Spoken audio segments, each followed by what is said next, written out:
बिस्मिल्लाहिर्रहमानिर्रहीम। अस्सलाम वालेकुम नाज़रीन, आप देख रहे हैं रियल टीवी यूट्यूब चैनल। नाज़रीन, आज से हम शुरू करने जा रहे हैं कुरलूज़ उस्मान के सीज़न 1 के एपिसोड 1 को। तो नाज़रीन, आप देख सकते हैं कि उस्मान और बमसी एक तलवार तैयार करने में मसरूफ़ होते हैं और हक़ अल्लाह और सच्चे अल्लाह के नारे बुलंद कर रहे होते हैं। तो उस्मान बमसी से कहता है कि ये तलवार अब्बास की शादी का हदिया है, तो इसलिए कल शाम तक ये तलवार तैयार हो जानी चाहिए। तो बमसी कहते हैं कि उस्मान और अब्बास दोनों बड़े होकर एक दूसरे के खूनी भाई बन गए। इस पर मैं अल्लाह ताला का शुक्र अदा करता हूँ। तो उस्मान कहता है कि हमारी दोस्ती उस आग में पककर तैयार हुई जिसको हमारे बाबा अर्तुग़रुल गाज़ी ने दिखाई थी। तो इस पर बमसी कहते हैं कि माशाल्लाह मेरे बहादुर बेटे, माशाल्लाह। फिर बमसी उस्मान से कहता है कि बेटा, तुम्हारा इस बारे में क्या ख्याल है? क्या अर्तुग़रुल साहब कोनिया से अपना काम पूरा करके आएंगे? क्या सुल्तान और बाकी वज़रा उनकी पेशकश को कबूल कर लेंगे? तो उस्मान कहते हैं कि हम छोटे से बड़े हो गए और काफ़रों के सरों पर सवार हो गए। हमें इसको अपना वतन कहने के लिए मुसलसल लड़ना पड़ा।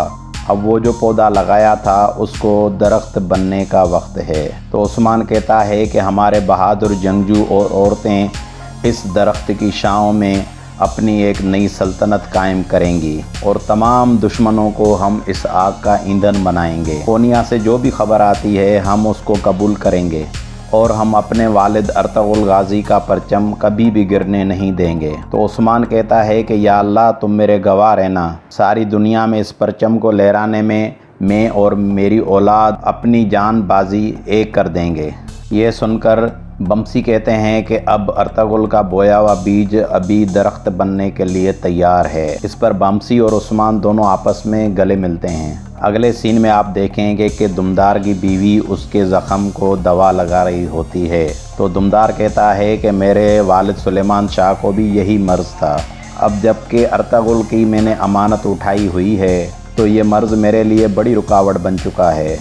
तो दुमदार की बीवी कहती है कि हवा पत्थरों में पर से ही गुबार उड़ाती है, तो आप दुमदार साहब हैं, इसीलिए तमाम मुश्किलात से इंशाअल्लाह ताला आप गुज़र जाएंगे। तो इस पर दुमदार साहब कहते हैं कि हर कोई देखेगा और अर्तुग़रुल साहब भी देखेंगे कि मैं जो मुआहदा करने जा रहा हूँ वो मुआहदा इस ज़मीन के लिए अमन और सुकून लाएगा। तो इस पर दुमदार की बीवी कहती है कि आप भी गुंदोगदो और सुमरतकम की तरह वापसी चले जाते तो क्या ही होता, आपने अर्तुग़रुल साहब का साथ दिया, तो इसीलिए अर्तुग़रुल साहब ने एक निज़ाम खड़ा किया। शिकार तो हर कोई खेलता है मगर शिकार की महारत सिर्फ आपके ही पास है। दुमदार कहता है कि मैंने अर्तुग़रुल साहब से वादा किया है कि और ये मुआहदा मैं कर ही रहूँगा। तो चलो, तो अब चलते हैं, हाकिम योर्गो बोलोस इंतज़ार नहीं करवाते हैं। ये कहते हुए वो बाहर की तरफ निकल आते हैं।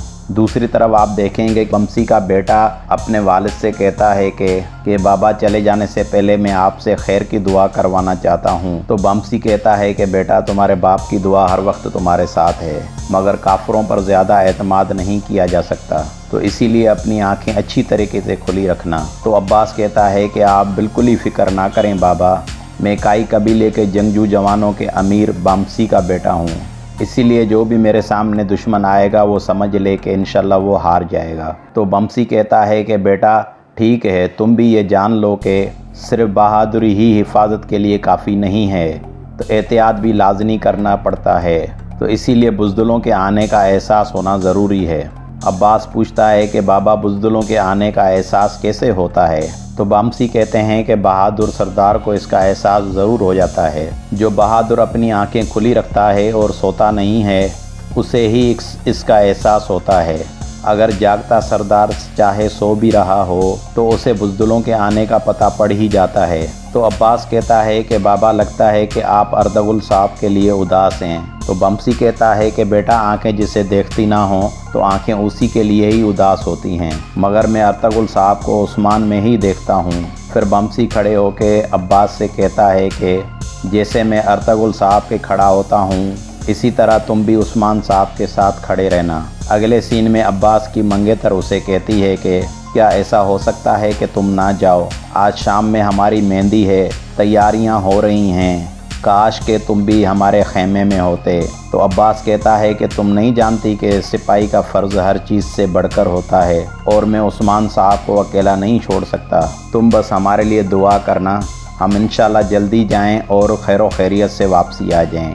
یہ سننے کے بعد اس کی منگیتر کہتی ہے کہ اللہ تمہارے راستے آسان فرمائے۔ پھر عباس کہتا ہے کہ بس ابھی تھوڑا سا صبر رہ گیا ہے، آج شام اس ہاتھوں میں مہندی رچائی جائے گی۔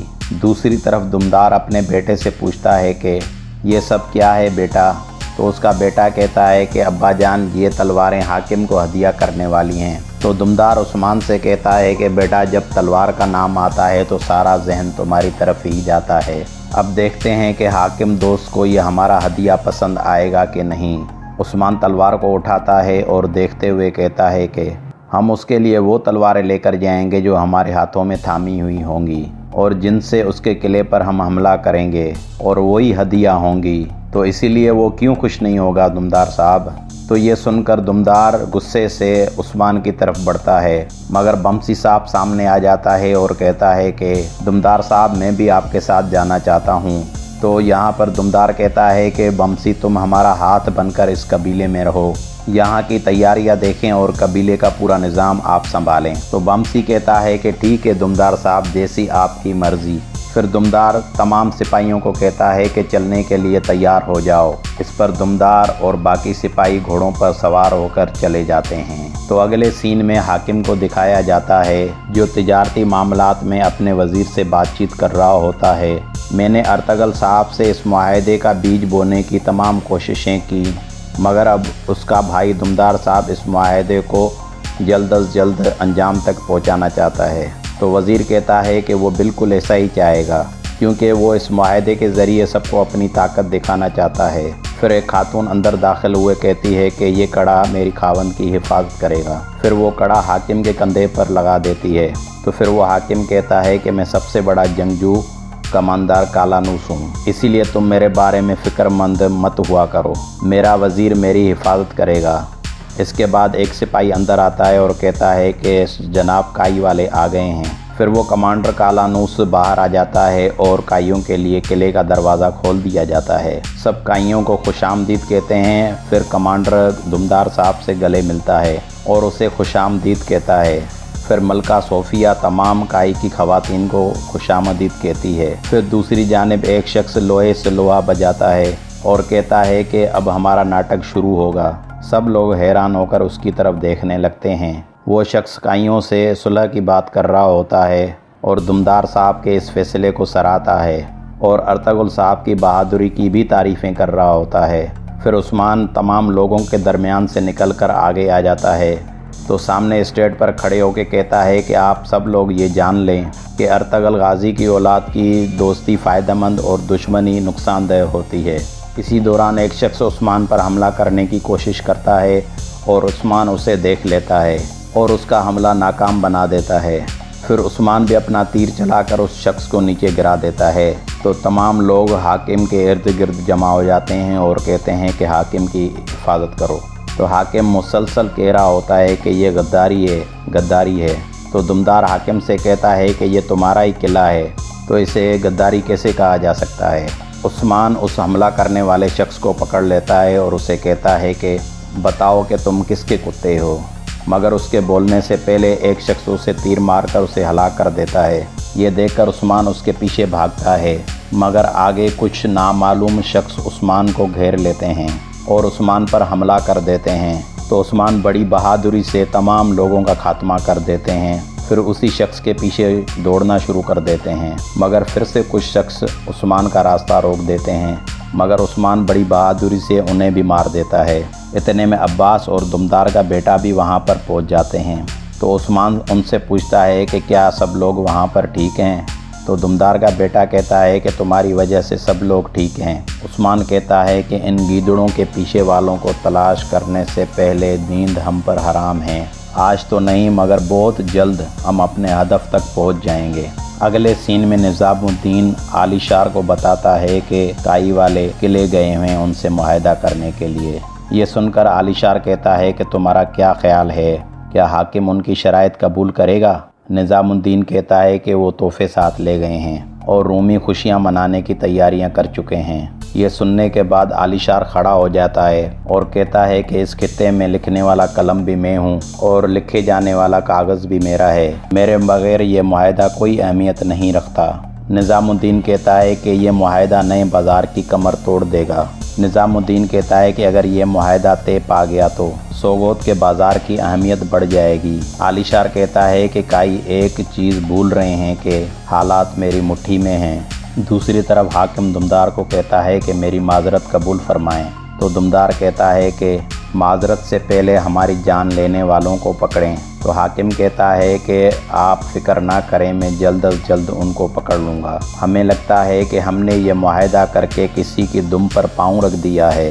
तो दुमदार कहता है कि करीब था कि हमारी जान चली जाती, तो आप कैसे अपने वादों को निभाएंगे? तो इनके अलावा इन शराइत का क्या जिस पर हम किसी भी शक्ल में इन पर इत्तफाक नहीं कर सकते? तो हाकिम कहता है कि अगर आप मुझ पर एतमाद बाकी रखें तो मैं वो शराइत कबूल करने के लिए तैयार हूँ। ये सुनकर हाकिम का वज़ीर परेशान हो जाता है और उसे ऐसा फ़ैसला करने से मना करता है। तो हाकिम कहता है कि मैं काइयों की ये वाली शराइतें मानने को तैयार हूँ ताकि काइयों को हमारी दोस्ती पर कोई शक ना रहे। इसके बाद वो सब कुर्सियों पर बैठ जाते हैं। फिर उस्मान कहता है कि हमें मुआहदा होने से पहले डाकुओं को पकड़ लेना चाहिए। फिर हाकिम कहता है कि तुम्हारी सोच अच्छी है बेटा। दुमदार साहब, आप इस मामले पर क्या कहते हैं? तो दुमदार कहता है कि मेरे भतीजे ने बिल्कुल ठीक कहा है, मगर ये तरीका मुश्किल और बहुत ही ख़तरनाक है। तो हाकिम कहता है कि उस्मान ने हमारी जानें बचाई हैं, उनके आसार देखना और डाकुओं के पीछे जाना कोई आसान काम नहीं। तो हाकिम उस्मान की तरफ देखते हुए कहता है कि अगर ये काम आपके ज़िम्मे लगाया जाए तो क्या आप कामयाब हो सकेंगे उस्मान? ये सुनकर कालानूस को गुस्सा आ जाता है। तो वो कहता है कि ये सूरत हाल कबूल नहीं की जा सकती कि हदूद की बेहुरमती की जाए। तो फिर उस्मान कहता है कि अगर इस काम की इजाज़त आप सिर्फ मेरे सिपाहियों के साथ दें तो ये काम मैं आपको करके ही दिखाऊंगा और कालानूस के दिमाग में कोई बाकी सवाल नहीं रहेगा। ये सुनकर हाकिम कहता है कि उस्मान, मैं आपको इस चीज़ की इजाज़त देता हूँ तो कमानदार का भी बहुत जल्द तय कर लिया जाएगा। इसे आज की बहादुरी का तोहफ़ा भी समझ लें। तो उस्मान कहता है कि हाकिम साहब, आप सलामत रहें। फिर दुमदार कहता है कि हदूद में डाकुओं के ताक़ुब के लिए उस्मान अपने काई सिपाहियों के साथ ये काम मुकम्मल करेगा। इसके बाद आप अगले सीन में देखेंगे कि जिन लोगों ने उस्मान और काइयों के ऊपर हमला किया वो दरअसल हाकिम की बीवी सूफिया के आदमी थे। इस पर सूफिया कहती है कि मैं इस गवर्नर को मारने के लिए हर दिन एक नया प्लान बनाती हूँ, मगर तुम लोगों के अनाड़ीपन की वजह से आज तक ये काम नहीं हो सका। पर सूफिया उन दोनों सिपाहियों का गला काट देती है। उसके बाद सूफिया अपने एतमाद वाले आदमी से कहती है कि इस काम के लिए अपने ख़ास आदमी ले जाओ और उस्मान को इस काम के लिए कम मत समझना, वो हमेशा हमारी राह में रुकावट बना रहेगा। तो नाज़रीन, अगले सीन में आप देखेंगे कि उस्मान और अब्बास एक सफ़र पर जा रहे होते हैं। इसी दौरान कुछ लोग उन लोगों को घेर लेते हैं और वो अपनी तलवार से अब्बास को ज़ख्मी कर देते हैं। उसके बाद वो उस्मान की तरफ बढ़ते हैं तो उस्मान कुछ आदमियों को मारने में कामयाब हो जाता है, मगर वो तादाद में बहुत ही ज़्यादा होते हैं, इसीलिए वो उस्मान को भी गिराने में कामयाब हो जाते हैं और उसके बाद वो उस्मान को एक दलदल में फेंक देते हैं। तो कुछ देर बाद वहाँ से दो औरतें गुज़र रही होती हैं तो वो उस्मान को दलदल में देख लेती हैं। वो उस्मान के पास आकर उस्मान को उस दलदल से निकालने की कोशिश करती हैं और इसी दौरान उस्मान को होश आ जाता है। उस्मान एक औरत को देख लेता है जिसका नाम बाला खातून होता है और वो उस्मान को उस दलदल से निकालती है। फिर वो दोनों औरतें उस्मान को उस दलदल से निकाल कर चली जाती हैं। उसके बाद उस्मान को अब्बास का ख्याल आता है और वो अब्बास को इधर उधर तलाश करने की कोशिश करता है। तो नाज़रीन, यहाँ पर ये किस्त ख़त्म हो जाती है। नाज़रीन, अगर आपने हमारे चैनल को सब्सक्राइब नहीं किया तो प्लीज़ सब्सक्राइब कर दें और बेल आइकन को दबाएं और वीडियो को लाइक करें।